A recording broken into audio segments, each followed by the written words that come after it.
पहले थोड़ा सा रिपीट कर देते हैं, फिर इसको क्लियर करेंगे। जॉइंट हिंदू फैमिली बिजनेस एक इस टाइप का बिजनेस है। बिजनेस जो होता है, पूर्वज, हमारे जो पूर्वज थे या कई लोग ऐसे होते हैं जिनका पूरा का पूरा परिवार काम करता है, मतलब पूरी की पूरी फैमिली बिजनेस चलाती है, एक ही बिजनेस को पूरा परिवार हैंडल करता है, लेकिन मेन उसको चलाने वाला होता है एक मेन हेड फैमिली का, हेड ऑफ द फैमिली, कर्ता, जिसको हिंदी और इंग्लिश दोनों में कर्ता ही कहा जाता है। चाहे आप इंग्लिश में कह लो, चाहे आप हिंदी में कह लो, उसको क्या कहेंगे? कर्ता। मतलब जॉइंट हिंदू फैमिली एक ऐसी फैमिली है जिसमें अभी तक कोई भी प्रॉपर्टी डिवाइड ना की गई हो, जिनके सारे के सारे अधिकार उनके पास पहले से हो, मतलब ये कहें कि उनकी प्रॉपर्टी उनको पहले अपने पूर्वजों से मिली है। मान लो मेरी 100 किले ज़मीन है, तो हमारा परिवार है, हमारी परिवार में 20-22 मेंबर्स हैं। 20 मेंबर्स क्या करते हैं? एग्रीकल्चर करते हैं, मतलब जो भी कृषि का काम करते हैं वो करते हैं सारे। हम गेहूँ भी उगाते हैं या सब्जी वगैरह सब कुछ उगाते हैं।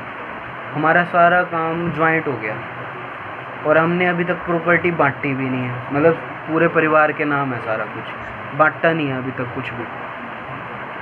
और सारा काम जो है हमारे हेड संभालते हैं, हेड ऑफ द फैमिली। कोई भी हो सकता है, किसी के दादा होते हैं, किसी के डैडी होते हैं, वो हिसाब से होता है।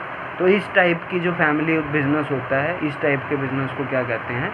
Joint Hindu family business. ठीक है, इसके हमने क्या पढ़ लिए थे? फीचर्स पढ़ लिए थे थोड़े से। एक वीडियो सेंड करूँगा, एक बार वो वीडियो देख लियो। ठीक है, तो मैंने नहीं बना रखी है, सारी वीडियो बना। फीचर्स हमने पढ़ लिए थे, मेरिट्स रह गए थे ना, ये पढ़ लिए थे। बिल्कुल नहीं आया था। अच्छा चलो, फीचर्स में दोबारा से करा देता हूँ, कोई बात नहीं। फीचर्स क्या होते हैं? विशेषताएं। जॉइंट हिंदू फैमिली के कुछ फीचर्स हैं जो जॉइंट हिंदू फैमिली में होने चाहिए, हर किसी फैमिली में होने चाहिए जो जॉइंटली बिजनेस करती है। सबसे पहला फीचर है operation according to Hindu law. मतलब इसमें जो काम होगा वो किसके अकॉर्डिंग होगा? एक लॉ के अकॉर्डिंग। जो भी रूल्स रेगुलेशन फॉलो किए जाएंगे वो किसके अकॉर्डिंग किए जाएंगे? एक रूल के अकॉर्डिंग, जो लॉ होता है, कानून होता है। और ये कौन सा कानून है? हिंदू लॉ, स्पेशल कानून बना हुआ है। उसके अकॉर्डिंग जो भी काम होगा, जो भी रूल्स रेगुलेशन होंगे वो फॉलो किए जाएंगे जॉइंट हिंदू फैमिली में। ये इसका फर्स्ट फीचर है। सेकंड फीचर क्या है? मैनेजमेंट बाय कर्ता। मैं अभी बताया था कि इसका जो सारा काम कौन संभालता है? कर्ता। कर्ता की सारी रिस्पॉन्सिबिलिटी है, सारा कुछ कर्ता ने संभालना है। थोड़ा थोड़ा रीड भी कर लेते हैं। The joint Hindu family business is normally managed by senior member of the family. Senior member संभालता है। ही इज़ नोन एज कर्ता और मुखिया और मैनेजर। आप इसको मुखिया कह लो, चाहे आप इसको कर्ता कह लो, चाहे कुछ मर्जी कह लो, यही संभालता है। The other member of the family do not have a right to interfere the business. हर भी मेंबर को इंटरफेयर करने का हक नहीं होता। मेन मतलब कौन सारे काम करता है? कर्ता, सारा कुछ वही संभालता है। थर्ड पॉइंट है लिमिटेड लायबिलिटी। अगर नुकसान होगा, अगर लायबिलिटी का मतलब रिस्पॉन्सिबिलिटी, अगर नुकसान होगा तो किसका होगा? कौन संभालता है बिजनेस को? कर्ता। कर्ता का ही नुकसान होगा। लिमिटेड लायबिलिटी किसकी होती है? मान लो आप सभी मेंबर हो फैमिली के, तो आपकी लायबिलिटी को क्या होगी? लिमिटेड। आप ज़्यादा रिस्पॉन्सिबल नहीं हो। मेन जो करता है वो सारा रिस्पॉन्सिबिलिटी लेता है। इसको रीड करते हैं थोड़ा सा।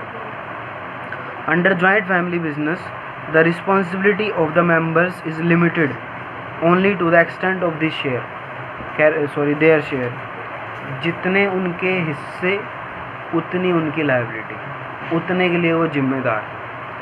The personal property of the members can not be taken for business. मान लो फैमिली में ना कभी कभी ऐसा सिस्टम होता है, अलग से भी उन्होंने प्रॉपर्टी खरीद रखी होती है, अलग से बिजनेस से। उनकी प्रॉपर्टी जो अलग से खरीद रखी होती है, उनका कोई रिस्पॉन्सिबल नहीं होता। मान लो फर्म, ये जॉइंट हिंदू फैमिली को ना बहुत ज़्यादा लॉस हो गया। लॉस की सिचुएशन में लॉस कौन भरेगा? सारा लॉस कर्ता के सिर पे होता है। उनकी मेंबर्स की पर्सनल प्रॉपर्टी नहीं बिकती, ठीक है। तो मेन लिमिटेड लायबिलिटी होती है किसकी, मेंबर्स की। फोर्थ पॉइंट है परमानेंट एग्जिस्टेंस। इस टाइप का जो बिजनेस होता है वो परमानेंट होता है, ये मैंने बताया था आपको। मान लो कर्ता की होगी डेथ, या हो गया पागल, या हो गया इंसॉल्वेंट, या किसी वजह से वो बिज़नेस वो नहीं संभाल सकता। कई बार ऐसा बीमार हो जाता है पर्सन, फिर नहीं संभाल पाएगा। जैसे सीनियर मेंबर बीमार हो गया, फिर कौन संभालता है, जो उससे छोटा मेंबर, मतलब फिर उसके बाद जो सीनियर रह जाता है वो संभालता है बिज़नेस को। तो बिज़नेस चलता रहता है, बंद नहीं होता। तो इस टाइप के जो बिज़नेस होते हैं वो कैसे होते हैं, परमानेंट नेचर के। किस नेचर के होते हैं, परमानेंट नेचर के होते हैं। बिज़नेस कभी भी बंद नहीं होते। मेन 4 पॉइंट ही आपको याद करना है, और एग्ज़ाम्स वाले 4 पॉइंट ही पूछते हैं। बाकी आप करना चाहते हो कर लो, मेरे से पूछ लो बाद में। नेक्स्ट है merits of joint Hindu family. इसके फ़ायदे क्या हैं? अगर हम जॉइंटली बिजनेस करते हैं हिंदू फैमिली में मिलके, तो क्या फ़ायदे हैं इसके? एक बार नेक्स्ट आ रहा है आपका merits of Hindu joint family business. क्या क्या मेरिट्स होती हैं, क्या क्या इसके गुण होते हैं, मतलब क्या अच्छाइयाँ होती हैं अगर कोई जॉइंट फैमिली बिजनेस करता है, तो उस फैमिली बिजनेस को करते टाइम क्या क्या अच्छाइयों को देखा जाता है। फर्स्ट पॉइंट है इजी टू स्टार्ट। इस टाइप का जो बिज़नेस होता है उसको स्टार्ट करना क्या है, बहुत ही ईजी है, ईजी टाइप का बिज़नेस है, ठीक है। सबसे पहली मेरिट्स है इजी टू स्टार्ट। इसको स्टार्ट करना इजी क्यों होता है? क्योंकि इसको रजिस्टर्ड कराने की ज़रूरत नहीं होती। आप जॉइंटली बिजनेस कर लो, आपको कोई रोक टोक नहीं है, आपको कोई गवर्नमेंट रिक्वायरमेंट्स पूरी नहीं करनी पड़ेंगी, फार्म भरने पड़ेंगे, कोर्ट में जाना पड़ेगा, ऐसा कुछ नहीं है। आपकी मर्जी है, आप इसको रजिस्टर्ड कराओ ना कराओ, वैसे ज़रूरत नहीं होती। तो इसीलिए इसको यही कहा जाता है कि इसको स्टार्ट करना क्या है, बहुत ही ईजी है। It is easy to start the joint Hindu family business because there is a no need to complete any legal formalities. Legal कोई भी काम नहीं करना पड़ता। लीगल समझते हो, कानूनी जो काम कार्रवाई होती है उनको लीगल फॉर्मेलिटीज़ कहा जाता है, वो नहीं करना पड़ता। सेकंड है सीक्रेसी। देखो कोई भी बिज़नेस ना बिना सीक्रेट रखे नहीं चलता।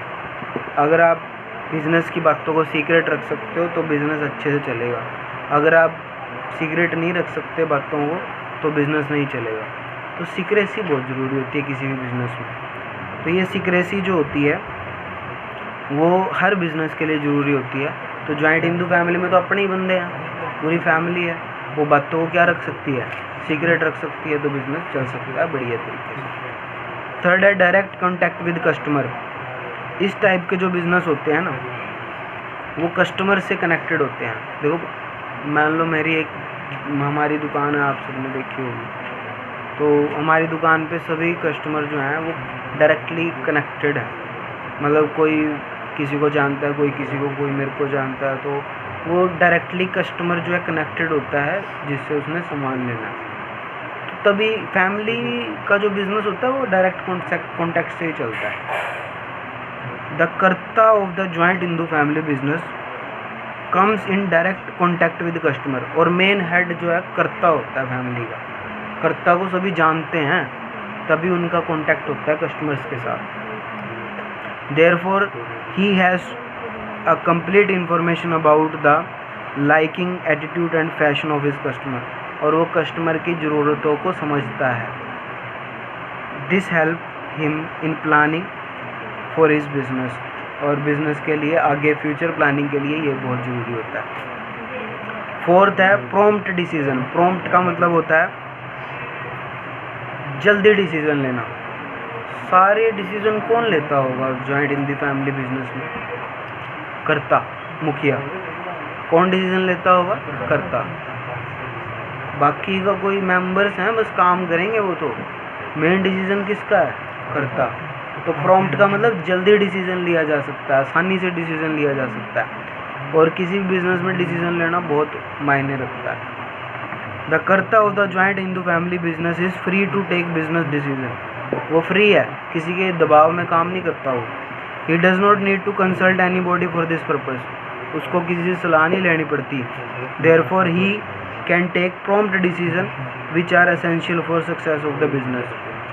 ये बिज़नेस के लिए बहुत ज़रूरी है। ये मैंने रिपीट कराया सब कुछ, पहले भी करा चुका हूँ ये सारी चीज़ें। नेक्स्ट है आपका, इसको ख़त्म कर देते हैं चैप्टर को, लिमिटेशंस।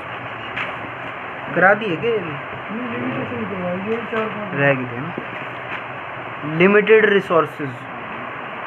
फर्स्ट इसकी कमी क्या है जॉइंट हिंदू फैमिली बिजनेस की? जॉइंट हिंदू फैमिली बिजनेस की ना सबसे बड़ी कमी है कि इनके पास रिसोर्सेज की कमी होती है, लेकिन ये सबके लिए कमी नहीं है।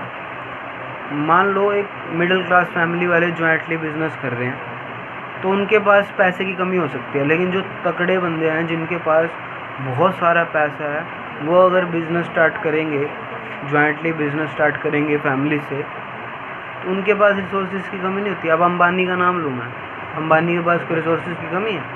हो ही नहीं सकती, पैसे ही पैसे हैं, लेकिन सबके पास नहीं होते। तो ये किसी किसी के लिए कमी हो सकती है, सबके लिए नहीं, ये कमी हो सकती है। The resource of joint Hindu family business are limited. Limited resources होते हैं, ये मान के चला जाता है। This reduce the power of competition in business. Business में कंपटीशन का पावर कम कर देते हैं, मतलब कंपटीशन नहीं रहता इस सिचुएशन में। जब आपके पास रिसोर्स ही नहीं होंगे तो आप प्रोडक्ट कैसे बना लोगे, आप सब कुछ नहीं कर पाओगे। This factor also become a hindrance in the development of business. आपके बिजनेस के डेवलपमेंट को छुपा देते हैं। हिंड्रेंस का मतलब छुपाना, छुपा देते हैं। बस ये यहाँ तक कर लें। सेकंड पॉइंट है लिमिटेड मैनेजर स्किल। मैनेज कौन करता है बिजनेस को? करता है कि अकेला बंदा है, उसके पास क्या सारी नॉलेज होगी? पॉसिबल नहीं है। हर एक बंदे के पास हर चीज़ की नॉलेज नहीं होती है, ज़रूरी नहीं है। लिमिटेड सी नॉलेज है और वो लिमिटेड सी नॉलेज का यूज करके बिजनेस चलाएगा, तो ये भी सही नहीं है। और ना वो किसी की सुनता है, वो तो अपने डिसीजन लेता है। सारे डिसीजन किसके होते हैं? करता के। तो वो लिमिटेड मैनेजर स्किल से सारे बिजनेस को हैंडल करता है। थर्ड पॉइंट को मैं स्किप कर रहा हूँ, फोर्थ पॉइंट करा रहा हूँ। Disadvantages from centralisation of power.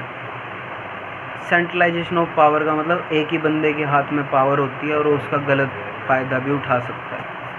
किसके हाथ में पावर होती है? फैमिली बिजनेस में करता, और वो करता अपनी पावर का गलत फ़ायदा भी उठा सकता है, अपने लिए भी सोच सकता है वो कई बार। तो joint Hindu family business is based on mutual cooperation. आपस में समझौते से चलता है ये business. The karta has a absolute power to taking business decision. उसके पास सारे डिसीजन लेने की पावर होती है। Sometime he misuse the power which leads to the loss of love and goodwill among other members of the family. अगर वो गलत डिसीजन लेगा तो उसके लिए प्यार कम हो जाएगा सारे मेंबर्स का, और उसकी नाम भी ख़राब हो जाएगा। तो वो कभी कभी मिसयूज़ करता है अपनी पावर का। फिफ्थ पॉइंट है lack of cooperation from members. अब मेंबर, एक फैमिली में सारे मेंबर्स का कोऑपरेशन लेना बहुत टफ है। आप सब फैमिली से बिलोंग करते हो, आप सब लोग फैमिली से बिलोंग करते हो, शायद जॉइंट फैमिली भी हो किसी न किसी की। क्या सब कोऑपरेट होते हैं हमेशा? लड़ाई झगड़े नहीं होते कभी? हर किसी के घर में होते हैं, ठीक है। तो यही समझ सकते हो कि कोऑपरेशन सारे मेंबर करता का नहीं करते हमेशा, कभी कभी नहीं है। अभी ये नहीं है कि हमेशा ही, फिर तो जॉइंट हिंदू फैमिली बिजनेस चलेगा ही नहीं। तो कोऑपरेशन हमेशा नहीं होता, कभी ना कभी किसी न किसी बात पे वो अड़ भी जाते हैं, बातों को काटने भी लग जाते हैं। Generally it has been observe that the member of the family are interested in increasing their individual property. हर कोई अपने बारे में इंडिविजुअली सोचता रहता है, rather than taking care of the joint Hindu family business. अपने बारे में सोचने के चक्कर में जॉइंट हिंदू फैमिली का बिजनेस रुक सकता है। This result in lack of cooperation from other member of the family. मतलब हर किसी मेंबर से कोऑपरेशन मिलने के चांसेस नहीं होते। कई बार होता है ना, एक मेंबर परेशान करता है पूरी फैमिली को, होता है हर किसी सिस्टम में होता है। तो वो जॉइंट हिंदू फैमिली बिजनेस में भी होता है। तो ये आपका पूरा चैप्टर था, कंप्लीट हो गया। Thank you.